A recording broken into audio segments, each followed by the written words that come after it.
Viewers break तो बाद तुहाडा स्वागत है जी। डॉक्टर साहब साडी पहली ईमेल आई है लंडन तो वीर कुलदीप सिंह जी दी, जिन्हां ने एक खबर का लिंक भेजा है ਅਤੇ लिखिया है डॉक्टर साहब किरपा करके इन्हां हिंदू दहशतगर्दां ते खुफिया एजेंसियां दे एजेंडे नूं बेनकाब करो। ਅਸੀਂ सदा तुहाडे नाल हां। खालिस्तान जिंदाबाद। ਇਹ खबर जगबानी अखबार विच छपी है, जिसका सरलेख है दिल्ली के गुरुद्वारिਆਂ ਨੂੰ ਉਡਾਉਣ ਦੀ ਧਮਕੀ।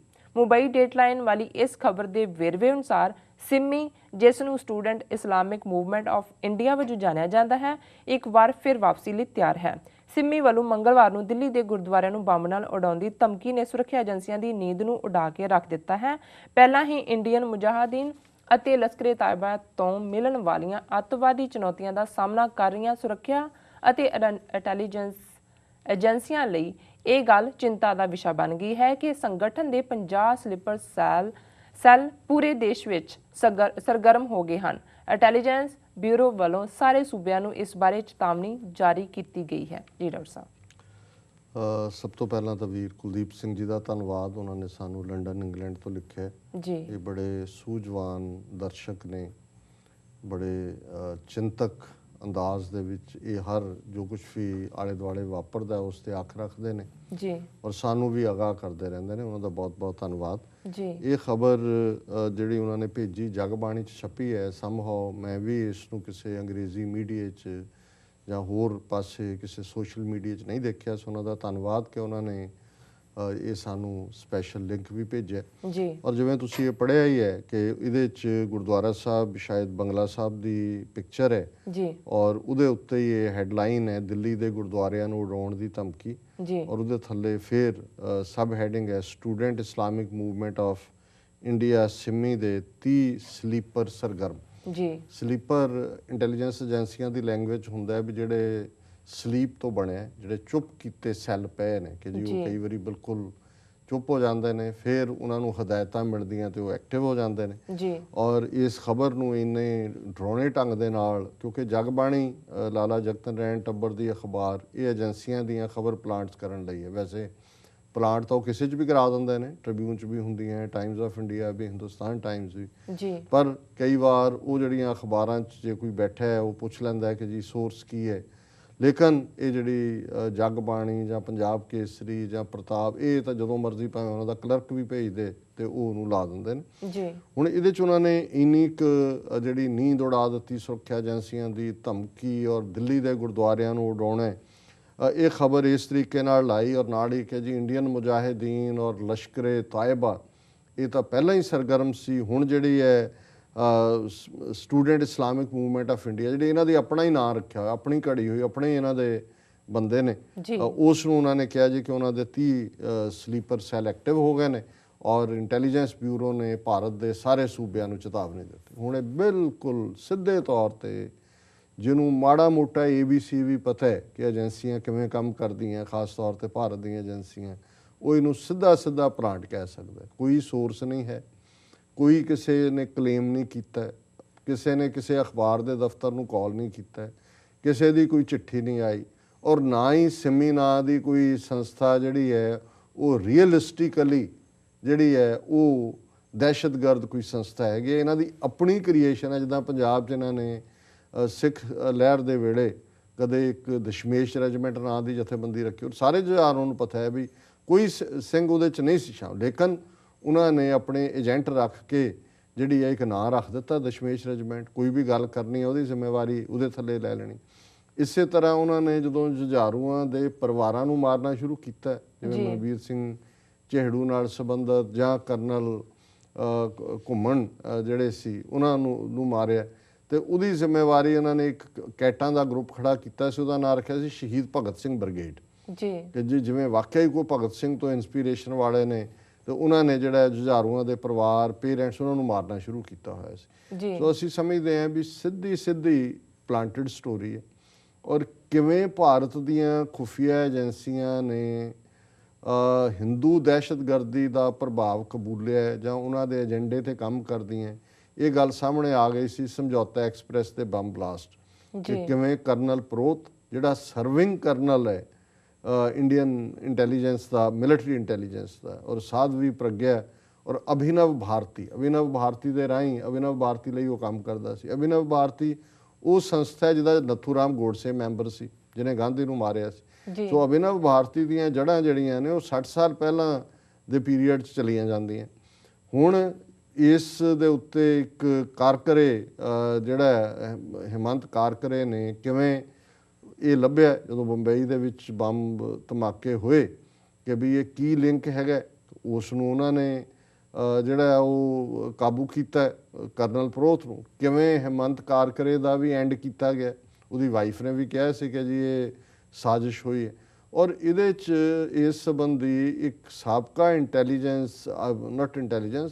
IG police inspector general police Maharashtra, ਉਹਨਾਂ ਦਾ ਮੈਨੂੰ ਨਾਮ ਭੁੱਲ ਗਿਆ, ਉਹਨਾਂ ਨੇ ਕਿਤਾਬ ਲਿਖੀ ਹੈ ਹੂ ਕਿਲਡ ਕਾਰਕਰੇ ਜੀ।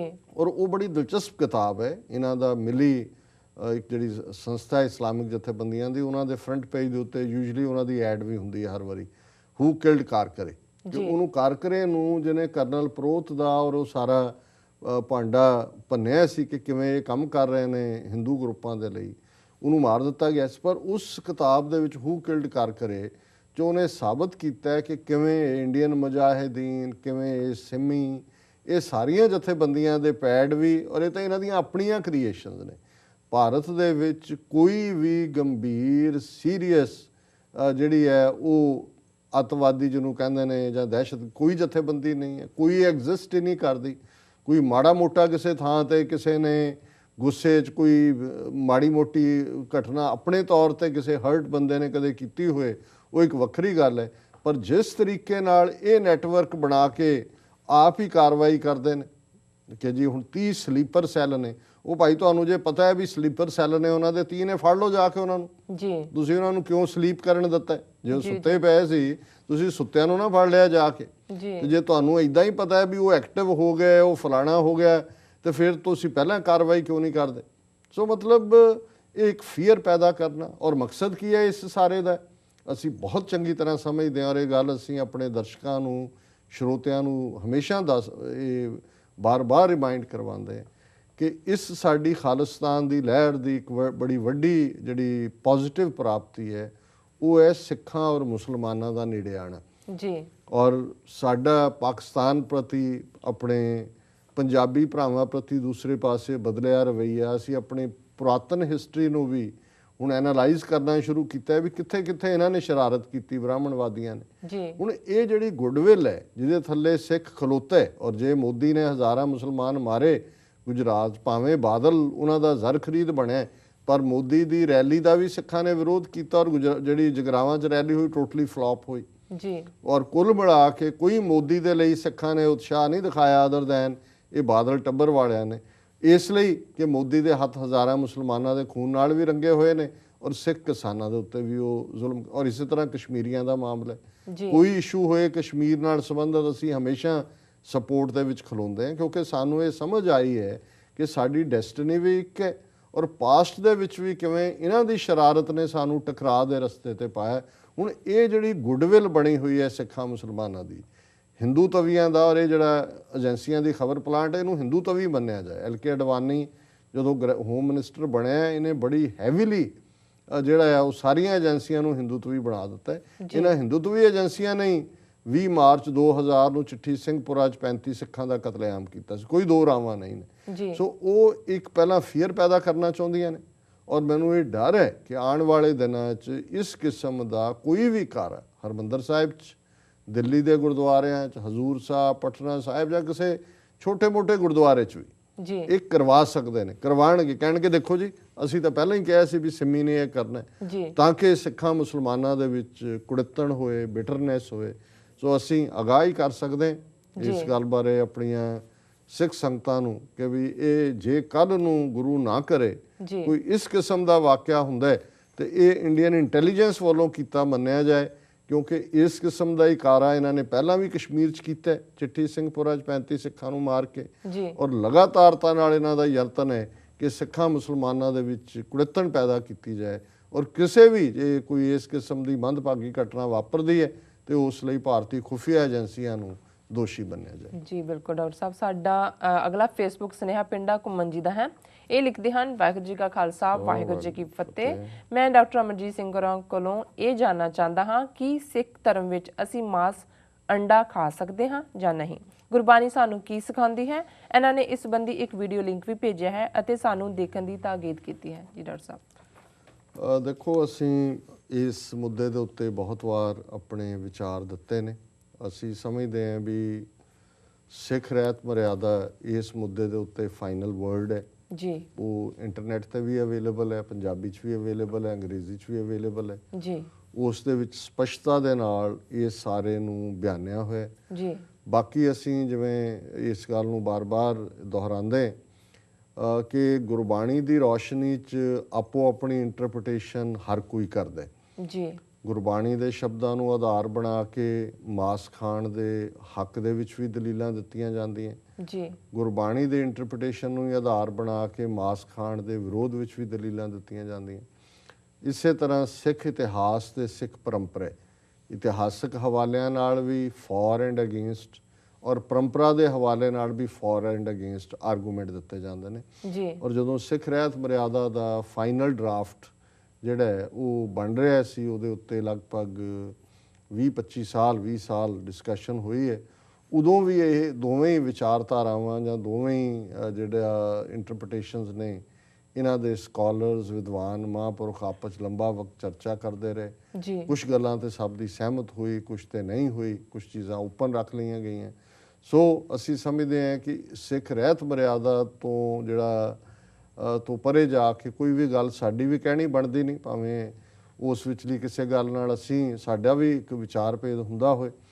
ਬਾਕੀ ਅਸੀਂ ਸਮਝਦੇ ਹਾਂ ਵੀ ਇਸ ਮੁੱਦੇ ਨੂੰ ਕਦੇ ਵੀ ਵਿਚਾਰ ਚਰਚਾ ਜਾਂ ਬਹਿਸਬਾਜ਼ੀ ਦਾ ਬਹੁਤਾ ਹਿੱਸਾ ਨਹੀਂ ਬਣਾਉਣਾ ਚਾਹੀਦਾ, ਕਿਉਂਕਿ ਇਹ ਬਹੁਤ ਇੱਕ ਮਾਮੂਲੀ ਇਸ਼ੂ ਹੈ ਇਸ ਗੱਲ ਦੇ ਸਾਹਮਣੇ ਜੋ ਕਿ ਸਾਡੀ ਜੀਵਨ ਜਾਂਚ ਹੈ ਜਾਂ ਕੌਮ ਨੂੰ ਦਰਪੇਸ਼ ਮਸਲੇ ਨੇ।